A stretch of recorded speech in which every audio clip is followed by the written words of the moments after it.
Bonjour à vous. Bonjour pour le fait que vous soyez là encore aujourd'hui. Aujourd'hui, j'aimerais parler de ce problème de la diaspora, et du fait que beaucoup d'Africains dans la diaspora, de couples africains, divorcent, se séparent, se déchirent. Et sûrement, il y a des raisons parce que ce sujet peut être important pour beaucoup de personnes. Et je pense que je vais apporter des clarifications nécessaires afin qu'on puisse comprendre, parce que je suis d'avis que comprendre quelque chose nous permet d'agir consciemment dans le sens de la changer ou de la conserver. Mais il faut comprendre. Je sais que beaucoup de personnes vont dire, ah, on sait ça, c'est parce que les femmes africaines, quand elles arrivent en Europe, elles sont comme ceci, elles manquent de respect aux hommes, les hommes africains ne veulent pas changer, c'est parce que c'est la situation des papiers, c'est sûrement, il y a 1000 raisons qui ont déjà été données pour cela. D'autres diront même que l'Europe détruit les familles africaines. Mais moi, je pense que le problème est très profond, il est plus profond que ça. Ce que les Africains ne comprennent pas, c'est que c'est parce qu'ils essayent d'aimer avec des blessures qu'ils n'ont jamais comprises, avec des pressions qu'ils n'ont jamais nommées, des attentes familiales et une culture de la performance qu'ils ne comprennent pas. Et il y a aussi le poids de l'argent et la sexualité qui devient vraiment surchargeant aussi. Il faut savoir que nous ne venons pas en Europe comme des individus libres qui sont disposés à aimer. Non. Nous venons ici très souvent comme des envoyés, comme des missionnaires. Nous sommes un peu comme des missions familiales ambulantes. Nous arrivons ici avec des attentes derrière nous. Nous venons ici comme si on venait à la chasse. Et il faut rentrer avec le butin. Okay? Il faut ramener quelque chose à ceux qui ont investi et ceux qui ont pensé nous faire venir ici. Et quelle qu'en soit la façon dont nous sommes venus, d'ailleurs, je veux dire que même lorsque tu es venu ici en tant qu'étudiant, tu as pris l'avion, tu es passé par les voies réglementaires, ou que tu sois passé par les voies non réglementaires comme le désert, la mer, ainsi de suite, la raison est la même. La raison pourquoi nous avons quitté nos pays est la même et les poids sont les mêmes, les poids psychologiques, les attentes sont les mêmes. Donc, quand deux personnes qui sont venues de cette façon se mettent ensemble, je pense qu'il serait nécessaire de comprendre pourquoi ça casse. Et dans cette vidéo, je vais, si vous continuez à suivre jusqu'à la fin, vous allez comprendre, je vais donner les raisons en plusieurs axes. OK? Et j'espère que vous allez mieux comprendre à la fin. Le premier point donc est que il faudrait comprendre que nous venons des pays appauvris. La grande majeure partie d'entre nous vient des pays appauvris. Nous avons grandi dans la précarité, la pauvreté, dans le dédain, dans l'humiliation, dans le stress permanent et dans les complexes d'infériorité majeurs. Nous avons grandi dans des milieux où on a l'impression que la guerre est une permanence, c'est-à-dire que la tension est permanente. Il faudrait le comprendre. Et dans ce genre de conditions, dans ce genre de milieu, les gens développent des façons, des moyens, des tactiques, des techniques de survie. C'est normal que dans ce genre de milieu, vous allez voir des gens qui sont obligés de voler, de mentir, qui sont obligés d'être égocentriques, penser qu'à eux, parce qu'il s'agit de la survie. Des gens qui sont en permanence en train de calculer le peu qu'ils ont. Les gens qui sont en permanence en train de se méfier des autres. Ce n'est pas dire que l'Africain est mauvais. En fait, l'Africain est un être humain comme tout le monde. Je le dis juste pour nous faire comprendre que il faut qu'on prenne en considération chaque fois qu'on fait face à une analyse d'un problème, qu'on prenne en considération le fait que l'environnement dans lequel nous vivons nous façonne énormément, qu'on le veuille ou non. OK? Il faut le savoir. Lorsque tu grandis dans un milieu toxique, instable, insécurisant, tu ne peux pas sortir de cet endroit sans avoir des traces de ce milieu en toi. Il faut d'abord qu'on sache ça et qu'on prenne ça au fond de nous, que nous sommes Africains, nous venons des pays instables, toxiques, appauvris, dont ça a sûrement laissé des traces dans nos façons de percevoir le monde, nos façons de nous comporter. Nos parents donc décident de nous faire partir. Hein? Et très souvent, quand nos parents décident de nous faire partir, on pense que c'est par amour qu'ils le font. Je ne sais pas quel parent veut voir son enfant s'éloigner de lui pendant plusieurs années. Je pense que la vraie raison, c'est que nous sommes la sécurité sociale de nos pays. Nos parents se disent, si nous allons en Occident et que nous réussissons à voir l'argent là-bas, ce que nous sommes venus de toute façon chercher, nous allons les soigner, nous pourrons les aider à résoudre les problèmes et à changer leur précarité ou bien leur style de vie. Et d'ailleurs, comme je le dis, c'est peu importe comment nous sommes venus, que nous soyons venus par les voies légales ou que nous soyons venus par le BOSA, comme on appelle ça chez nous, l'intention c'est d'aller prendre, réussir, gagner pour ramener à la maison. Ça, c'est l'intention première. Donc, beaucoup d'entre nous, nous ne sommes pas simplement des migrants. Non, nous sommes des exilés économiques, des exilés politiques. Nous sommes des exilés sociaux, si on peut le dire. Donc, on ne quitte pas simplement nos pays pour vivre mieux. Non, on quitte nos pays pour devenir des solutions pour nos familles. C'est très important à prendre en considération. Donc, quand un homme arrive en Europe, quand une femme arrive en Europe, les deux viennent pour les mêmes raisons. Ce qui fait en sorte que lorsque ces deux se mettent ensemble, ce n'est pas simplement deux personnes qui s'aiment qui se mettent ensemble. C'est deux projets salvateurs, c'est deux sauveurs qui se mettent ensemble, c'est deux soldats qui se mettent ensemble, c'est deux guerriers qui se mettent ensemble, c'est deux chasseurs qui se mettent ensemble. Il faut le comprendre aussi. Lorsque tu vas voir une femme, un homme se disputer ou se chamailler ou se tirailler, il faut savoir qu'ils ne sont pas que deux. Il y a derrière eux une armée de personnes, la famille, très souvent, reste au pays, qui donne des stratégies, qui aide dans les stratégies. Parce que chaque famille veut conserver le butin. C'est pourquoi il a envoyé son enfant en Europe. Donc, quand on comprend ça, on comprend le problème de la performance. Pour moi, la psychologie de la performance doit être comprise dans ces cas. Et parce que quelqu'un qui va pour réussir, quelqu'un qui va pour prendre, quelqu'un qui va pour amasser les biens matériels est obligé de subir une atmosphère de performance permanente. Ok? Il faut dire que pourquoi je parle de la performance? Très souvent, nous ne voyons pas ça comme étant l'un des problèmes. Nous naissons dans des pays dont appauvris, nous allons à l'école. Déjà depuis le bas âge, en tant qu'enfant africain, certes, ça se passe ailleurs dans le monde entier, mais je parle ici des Africains. Nous sommes donc obligés déjà de performer depuis le bas âge. Tu nais dans un monde où il n'y a pas d'eau, pas d'électricité, pas des moyens de base de survie. Et à l'école, tu dois performer, tu dois devenir premier parce que l'école est vue chez nous comme un moyen salvateur pour sortir, pour un jour espérer avoir un boulot, pour un jour espérer avoir une vie décente. Donc, à l'école, la famille te met à l'école dans l'espoir de devenir quelqu'un. Et pour ça, tu dois performer à l'école. Tu dois être premier, tu dois apprendre tes leçons, tu dois faire tout ce que tu dois faire. Mais il y a un problème, c'est quoi? C'est qu'il n'y a pas peut-être de mal à performer ou à vouloir performer. Je pense qu'il y a des gens qui pensent que c'est quelque chose de bien. Mais je suis en train de dire ici que personne ne pose la question, est-ce que cet enfant africain est mis dans des conditions adéquates de performance? Parce que pour performer dans un certain milieu, il faut certaines conditions. Et ces conditions ne sont pas questionnées. On lui demande juste de performer. Alors, elles ne sont pas questionnées. Pourquoi? Oui, parce que, en général, dans nos milieux, dans nos sociétés, les gouvernants restent au pouvoir et ils veulent rester pour longtemps. Donc, il y a des questions dont les populations ne posent pas parce qu'elles sont ignorantes de ça, juste pour éviter des problèmes. Parce que poser ce genre de questions, c'est remettre en question la qualité de la gouvernance, ce qui peut soulever des foules, ce qui peut créer des troubles et déstabiliser des systèmes gouvernants qui, eux, ont pour but que de rester au pouvoir inutilement. Donc, l'enfant africain doit donc performer 100 fois plus. Déjà dans son pays, doit faire beaucoup plus à tous les niveaux, à la maison comme à l'école.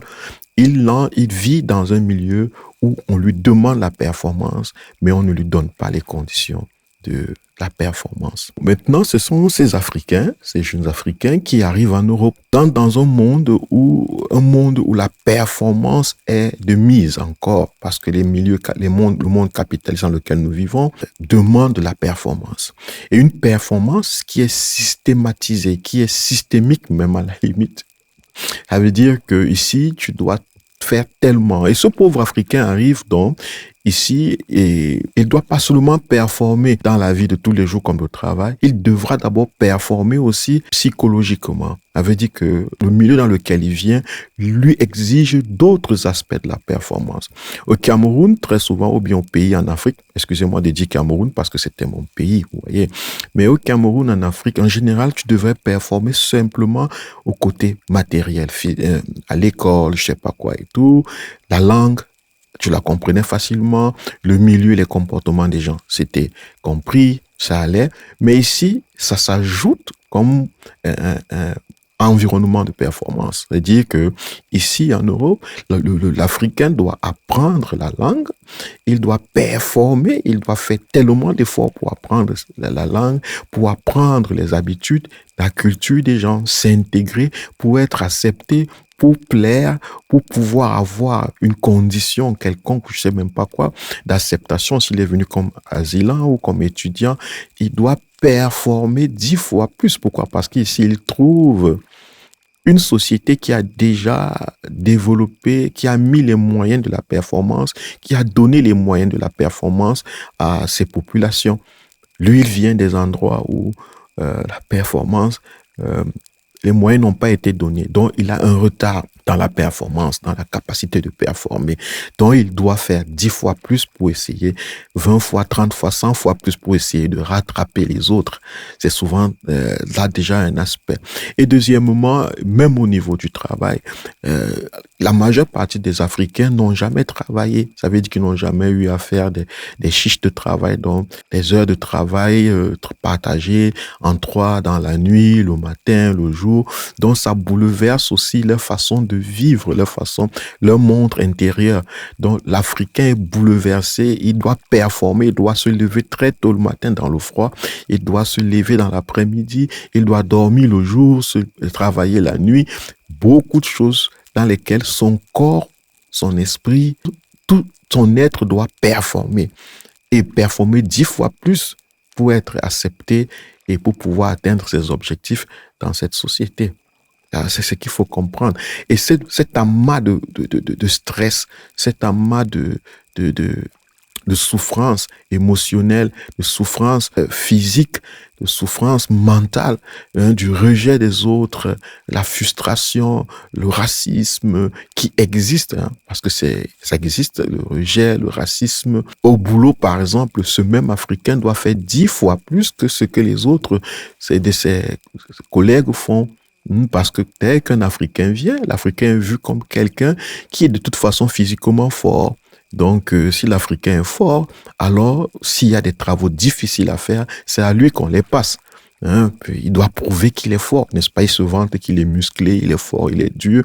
Et l'Africain qui est habitué à travailler avec le corps toute sa vie, se dit, oh oui, on m'a donné une chance, mais en fait, c'est lui qui porte toutes ces charges-là. Et même si vous ne travaillez pas où on fait des boulots difficiles avec le corps, vous allez remarquer que même lorsque vous êtes dans le bureau avec des amis, des collègues, pardon, en général, c'est à vous qu'on demande beaucoup plus. S'il y a eu un problème, c'est d'abord vous qu'on vient voir. C'est d'abord l'Africain qu'on vient voir. C'est d'abord lui à qui on pose la question. C'est d'abord lui qu'on soupçonne, quel qu'en soit le problème, quelle qu'en soit la faillite, parce qu'on va déjà du fait qu'il a un déficit. C'est comme ça qu'on le regarde, comme ça qu'on le voit. C'est une réalité et qu'il faut aussi intégrer dans l'esprit de l'Africain ou bien dans la perception de l'homme ou de la femme africaine en diaspora. Et c'est tout cet amas de stress, tout cet amas de performance obligée qui peut aussi jouer dans la façon dont les gens vivent, comment les gens se regardent, comment les Africains vivent ensemble, parce que ça fatigue. Donc, après avoir cherché à prouver au boulot, prouver partout, dans la rue, aux toilettes, partout où vous travaillez, à l'université ou je sais pas où, à l'entrepôt, vous rentrez tous à la maison fatigués. L'Africain est fatigué, il est épuisé. Et quand il rentre à la maison, en même temps, il y a la famille au pays qui fait des appels, qui demande des choses, qui demande cela. Il y a l'homme qui demande des choses, qui demande cela. Il faut faire la cuisine, il faut préparer, il faut nettoyer la maison, il faut aller prendre les enfants. Donc les gens, ils sont épuisés totalement. C'est-à-dire que c'est terrible. Et cet épuisement-là affecte donc la façon dont les gens se perçoivent, les gens se vivent ensemble, se parlent, se traitent. Donc c'est un peu comme ça. En fait, c'est quoi? C'est que beaucoup d'Africains, de couples africains, sont tellement épuisés et c'est pas qu'ils ne s'aiment pas. En réalité, je ne pense pas que les gens ne s'aiment pas. C'est juste qu'ils se demandent, en fait, quand ils rentrent fatigués, épuisés de cette société de performance, ils se demandent à chacun la paix que personne n'a eue, que personne n'a reçue. Et c'est impossible. Alors, maintenant, cette performance, cette société de performance rapporte quand même quelque chose. L'argent. Certes, on est stressé, on est frustré, mais on a au moins ce qu'on est venu chercher, ce pourquoi nous sommes venus ici. D'ailleurs, qui se fiche du fait qu'on soit stressé, la famille qui nous envoie, les parents, les frères, les sœurs, se fiche pas mal de ça. D'abord, tellement on vit mal, difficilement au pays, que si tu te plains que tu vis difficilement, les gens ont l'impression que mais tu te plains plus de quoi, de quelque chose que tu connais déjà. Est-ce que c'est la première des souffrances? Est-ce que c'est la première des misères? Est-ce que c'est la première des difficultés? Est-ce que tu as l'argent? Oui, si tu as l'argent, bon, c'est pour cela que nous sommes là. Donc, l'argent entre dans un jeu. C'est aussi une des raisons pourquoi les couples africains se cassent en général en Europe. Pour la première fois, beaucoup d'Africains reçoivent de l'argent. Pour la première fois, le pauvre Africain a un endroit où dormir, un lit, une maison, il peut s'offrir, il gagne énormément d'argent. Quand je dis énormément d'argent, en fait, c'est par rapport à ce qu'il avait l'habitude de gagner. Quelqu'un qui n'avait pas l'habitude d'avoir 1000 francs au pays se retrouve avec 1500 euros, 1800 euros, 2000 euros, 2200, 2500 euros, ainsi de suite, 3000, 4000, ça dépend de ce qu'il fait. Vous ne pouvez pas vous imaginer l'impact psychologique, la sensation pour cet Africain. Enfin, il peut être un homme, il peut s'acheter un vêtement, il peut s'acheter une chaussure, elle peut s'acheter une robe, elle peut s'acheter de beaux draps, elle peut dormir sur un beau lit, elle peut dormir dans une maison qui est plus saine, ainsi de suite. Donc, elle a déjà l'argent qu'elle est venue, il a déjà l'argent qu'il est venu chercher. Mais attention, attention. Le fait est que il a été envoyé spécialement là-bas pour ça, l'argent. L'argent est donc ce pourquoi on l'a envoyé, parce qu'il doit ramener. Il ne doit pas oublier cette phrase, la fameuse phrase. N'oublie pas, lorsque tu parles là-bas, ne nous oublie pas, n'oublie pas ceux qui sont restés derrière. Donc ceux qui sont restés derrière savent déjà qu'il commence à gagner l'argent, il a trouvé un boulot, et ainsi de suite, il ou elle. Et alors, vous ne pouvez pas vous imaginer combien de prières, de nuits blanches, combien d'incantations, combien de supplications ont été faites à Dieu que notre fils, que notre fille trouve l'argent. Pouvez-vous imaginer? Alors, cet argent doit nous revenir lorsqu'il a trouvé. Même le jeune Africain se sent dans l'obligation, il se dit qu'il est redevable à ceux qui ont investi, qui ont fait de lui une machine à produire de l'argent. Donc, il doit rembourser de l'argent. Un peu comme, moi je peux dire, caisse à billets. La caisse à billets doit vous donner l'argent que vous lui demandez. Elle ne réfléchit pas. Elle ne dit pas non. Elle ne dit pas oui. Elle n'a pas les sentiments. Elle est là pour vous produire. Vous tapez juste des numéros de vos codes, les codes de vos comptes. Et puis, bon, l'argent sort. C'est comme ça qu'il se voit lui-même, l'enfant africain, ou bien le jeune africain ou la jeune africaine. Et c'est comme ça qu'on le voit aussi dans sa famille. OK? Il faut comprendre. Voilà comment le salaire devient donc une dette morale. Il doit envoyer, il doit payer, il doit résoudre, il doit donner, il doit aider. C'est des devoirs et des devoirs, des devoirs. Il doit performer. Pour cela, il doit performer. Il faut comprendre que pour cela, ce jeune Africain doit continuer à performer. Donc, parce que l'argent, c'est la conséquence de la performance. Plus tu performes ici, plus tu dors, tu fais des nuits blanches, plus tu fais plus de boulot, plus tu as des revenus, plus tu peux résoudre les problèmes des gens. Donc, en fait, La performance lui est exigée à tous les niveaux encore. Voilà deux personnes qui sont dans la même situation psychologique, qui sont dans le même stress de la performance, qui sont dans le même stress de la performance, qui se mettent ensemble. Il faut pas oublier, la fille ou l'homme, chacun a ce stress, a cette famille, a la famille au pays, il faut envoyer, il faut performer, il faut donner plus. Donc, il faut comprendre que les Africains, lorsqu'ils viennent ici aussi, c'est un autre point, lorsqu'ils viennent ici, ils ne viennent pas chercher l'Africain. En fait, chaque Africain sait que l'autre Africain n'a rien. Chaque Africain sait que l'autre Africain a derrière lui toute une équipe, toute une armée de personnes qui attendent quelque chose de lui. Donc, en général, l'Africain n'est pas un choix de beaucoup de personnes ici. La femme africaine n'est pas forcément le premier choix de l'homme africain qui vient ici. L'homme africain n'est pas le premier choix de la femme africaine qui vient ici. On se met ensemble juste pas que faire parce que beaucoup de choses entrent en jeu, beaucoup de facteurs entrent en jeu. C'est pas facile pour tout le monde. Alors on essaie de se mettre ensemble. Mais en général, on aurait aimé se mettre avec le blanc ou bien la personne occidentale là. Je veux dire que oui, le blanc ou la blanche, parce que là-bas on est sûr qu'on peut prendre quelque chose. Eux, ils sont déjà riches. Eux, ils ont déjà les choses. Donc, la relation entre l'Africain et l'Africaine est une relation déjà de que faire en général. Et c'est motivé très souvent par la famille au pays encore. Comme je le dis, les investisseurs, eux, ils veulent les revenus.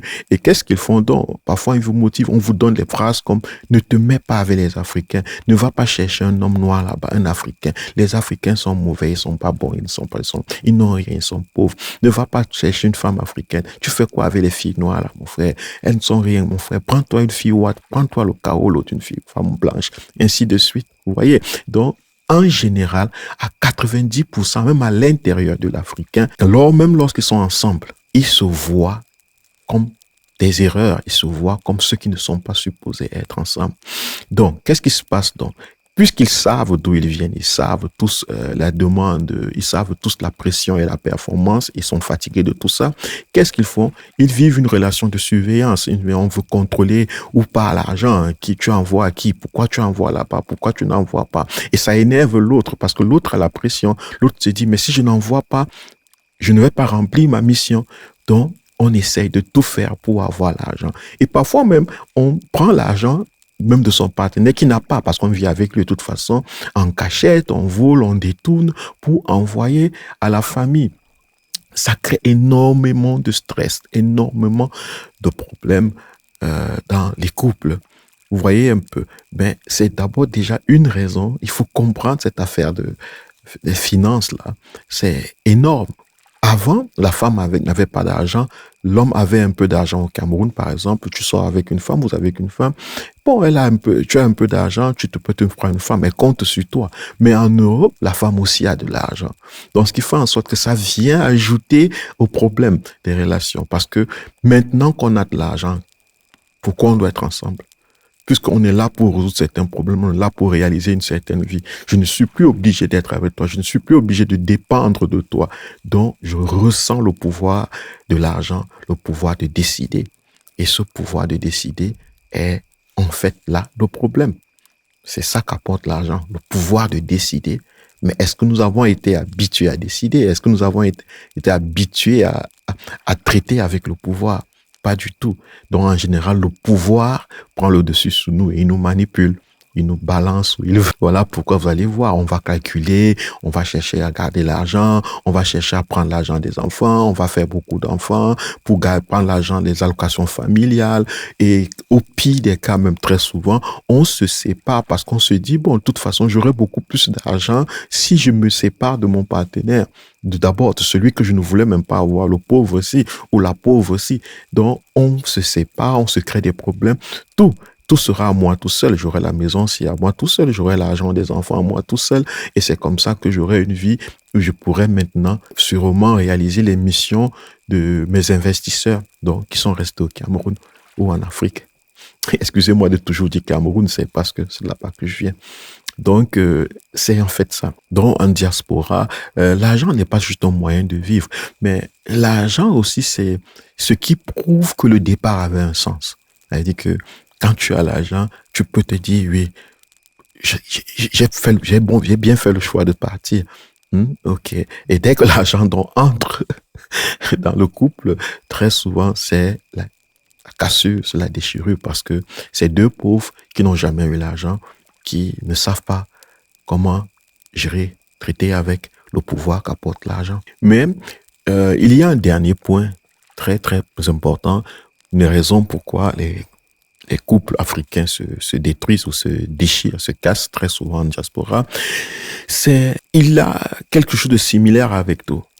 Parce que la performance, encore, comme je l'ai dit au départ, joue un très grand rôle à ce niveau, c'est le sexe. Il faut comprendre que quand l'argent entre, l'argent vient d'en donner le pouvoir. L'argent vient d'en donner le pouvoir à l'Africain, au jeune Africain, qui maintenant, à l'Africaine, comme j'ai dit, le pouvoir de décider, le pouvoir de faire. Et rappelons-nous, chaque fois qu'on nous a parlé de l'argent, on a vu quelqu'un qui avait l'argent dans nos pays, au milieu, un parent, un adulte autour de nous, quel était en fait ce qu'il faisait avec l'argent? En général, pour les hommes, c'était qu'ils trouvaient plusieurs concubines, n'est-ce pas? Il suivait les femmes, il se trouvait une deuxième femme, une troisième femme ou une concubine avec qui il faisait des enfants ou bien il vivait, je sais pas, plusieurs foyers. Et la femme, c'était quoi? La femme, en général, dans nos pays, n'avait pas de travail. Elle n'avait pas, la majeure partie des femmes n'ont jamais travaillé ou bien n'ont jamais eu un métier ou bien l'environnement de pauvreté. L'environnement de la malgouvernance ne permet pas dans ce genre de milieu que des femmes soient libres et indépendantes financièrement. Donc la majeure partie des femmes, pour pouvoir vivre, soit elles s'accrochaient à un homme, elles s'accrochent encore jusqu'à aujourd'hui à un homme ou à plusieurs hommes. Donc l'homme peut avoir plusieurs concubines et une fille peut avoir plusieurs concubins, si on peut le dire. C'est comme ça qu'elle amasse un peu ici, 1000 francs là, 10 000 là-bas, 15 000, 20 000, 30 000, pour pouvoir survivre dans ce monde euh, anti-féministe, je peux le dire, ou anti-féminin, anti-femme, vous voyez un peu. Donc, ces habitudes-là, ces habitudes ne se perdent pas parce qu'on a pris un avion ou bien parce qu'on a longtemps marché au désert. Dans le désert, non. En fait, les gens viennent avec ces habitudes ici. Qu'est-ce qui se passe donc lorsque l'homme ici a beaucoup d'argent ou bien commence à gagner de l'argent? Qu'est-ce qui se passe lorsque la femme commence à gagner de l'argent? Avant, en Afrique, on était ensemble parce que l'un jouait la protection de l'autre. Maintenant, on est libre. Maintenant, ici, tout le monde est indépendant financièrement. Tout le monde peut décider, je le répète. Alors, il y a aussi un autre aspect en Europe, quelque chose qu'il faut comprendre. La sexualité ici est presque, je peux dire, pervertie. C'est-à-dire que ici, c'est libre, ça coûte presque rien. On a l'habitude de penser comme ça. À tout bout de rue, dans tout bar, tu peux rentrer, quand si tu es un homme, tu peux rentrer avec une nouvelle compagne, une nouvelle amant, un nouvel amant. Et si tu es une femme, tu peux rentrer avec un nouvel amant. Et il y a une différence. La sexualité au Cameroun était très souvent conditionnée par la saleté et les maladies sexuellement transmissibles. Il faut comprendre qu'au Cameroun, certaines choses empêchent l'Africain ou empêchaient l'Africain de vraiment vivre librement sa sexualité. Nous avons la saleté qui est partout. Bon, on peut avoir peur de la saleté. Les gens sont sales, les lits sont sales, les endroits sont sales, les hôtels sont sales. Tout est sale et ça peut stopper, ça peut démotiver à se lancer dans une activité sexuelle vraiment libertine. Et il y a aussi le fait que les maladies sexuellement transmissibles sont vraiment très, très, très présentes, ce qui fait en sorte que les gens pouvaient se retenir. Mais en Europe, OK, en Europe, tout est blanc, tout est propre, même s'il y a des maladies, rien ne te donne l'impression. Les gens en sont plus en confiance. Puisque notre retenue en Afrique ne dépendait pas de notre compréhension ou bien de notre capacité à vouloir mener une vie saine et contrôlée. Non. puisque c'est la condition, c'est la situation qui décidait si on se laisse aller ou non. Donc, quand on arrive dans une autre situation où les conditions sont différentes, on se laisse aller. Et je veux dire que il devient facile de rencontrer une femme, de coucher ici, là et tout et tout. Et il y a les réseaux sociaux et on arrive, il y a des belles, on peut voir des millions de femmes, des millions d'hommes. Donc, vous comprenez que ici, en Europe, déjà, la sexualité est tellement présente et aisée et possible que ça affecte la façon dont les deux Africains approchent. Je vous ai dit au départ que ils quittent déjà d'avoir des milieux où dès qu'on a l'argent, c'est ce qu'on fait le mieux. Ou alors quand on n'a pas, c'est ce qu'on fait le mieux lorsqu'il s'agit des femmes. Donc, ces femmes et ces hommes viennent ici avec ces comportements. Ça veut dire que c'est une femme qui, comme elle vient chercher l'argent, il est possible que quand elle a l'argent, un peu, elle se dise, non, je peux choisir me faire plus d'argent. Ça veut dire que je peux choisir les hommes avec qui je couche maintenant, avec qui je sors. Je peux même y rejeter mon mari. Hein? Comprenez?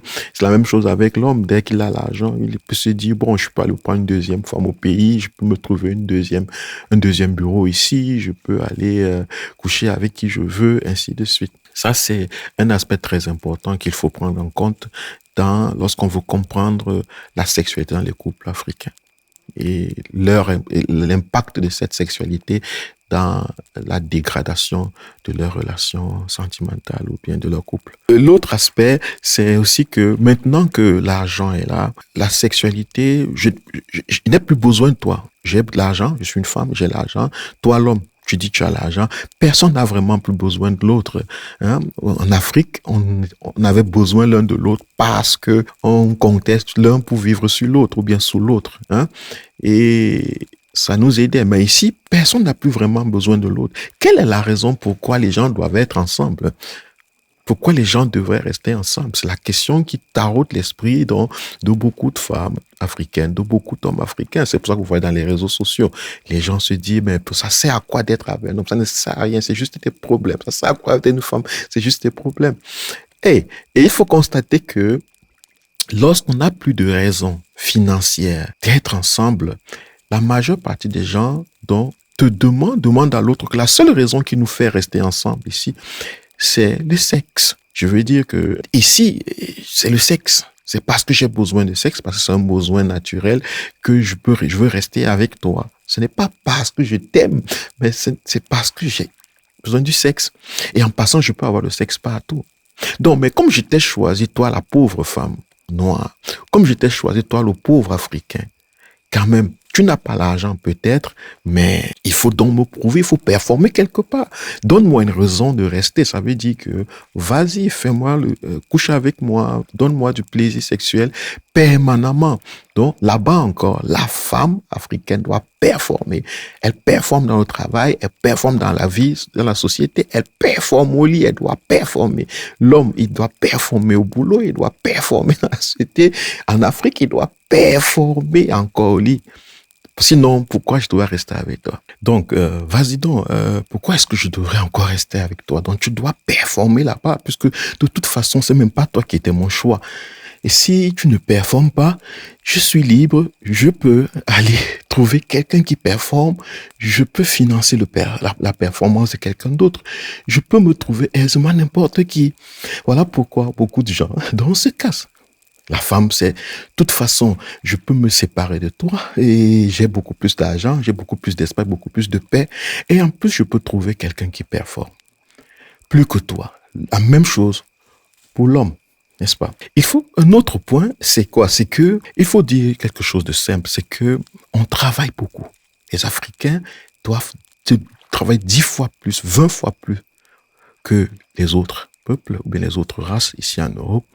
Et les gens sont fatigués, les gens sont épuisés, les gens sont stressés, les factures, les enfants, l'école, le pays, les maladies au pays, les parents, les frères, les sœurs, les cousins. Il y a tellement de problèmes.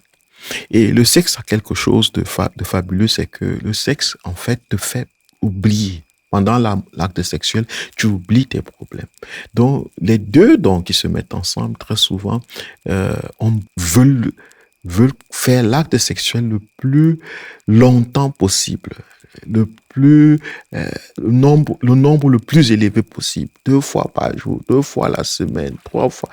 Bien qu'ils savent qu'ils ne peuvent pas, mais ils le désirent permanemment parce que en fait, ils veulent oublier le stress. Plus la vie est difficile, plus le désir d'oublier est aussi, ou de s'oublier est aussi grand. Voilà pourquoi vous allez les voir dans les fêtes tout le temps, dans la sexualité. Bon, je reste sur la sexualité parce que c'est le sujet ici. Hein, en train de vouloir faire le sexe, en train de demander la performance, d'exiger la performance à l'autre. C'est très stressant. Et tous savent, tout le monde est conscient que le corps a ses limites. Tout le monde est conscient que je ne peux plus. Tout le monde est conscient que je ne peux pas être la femme la plus performante. Je ne peux pas continuer à vivre comme ça. Je ne peux pas mener une vie comme ça permanemment. Et tout homme sait que, gars, je ne peux pas. Je suis fatigué. Je ne peux plus. Je ne vais pas mener le même rythme de vie que je menais avant et tout. Donc, tout le monde le sait. Et c'est parce que tout le monde le sait. Mais personne ne veut l'accepter. OK?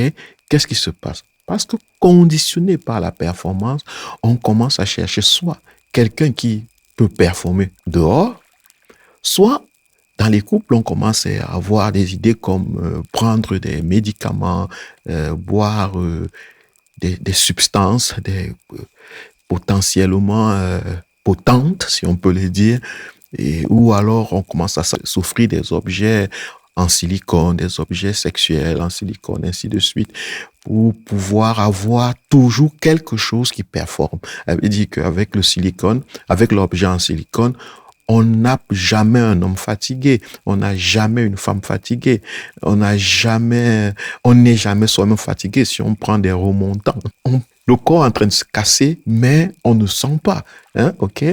Donc, et lorsque les gens sentent que, bon, de toute façon, vivre avec toi, c'est beaucoup de problèmes. Tu es pauvre, une pauvre femme, je suis un pauvre homme, ou bien tu es un pauvre homme, ça ne sert à rien. J'ai mon argent, je suis libre, je peux vivre seul et avoir même peut-être ma paix. C'est normal donc que les couples se cassent. Pourquoi? Parce que chacun se dit, même pour ma sexualité, je n'ai plus besoin de toi. Même pour mon plaisir sexuel, je n'ai plus besoin de toi. Je n'ai même pas besoin de quelqu'un. Donc, il faut comprendre ça comme ça. Il faut comprendre tous ces aspects.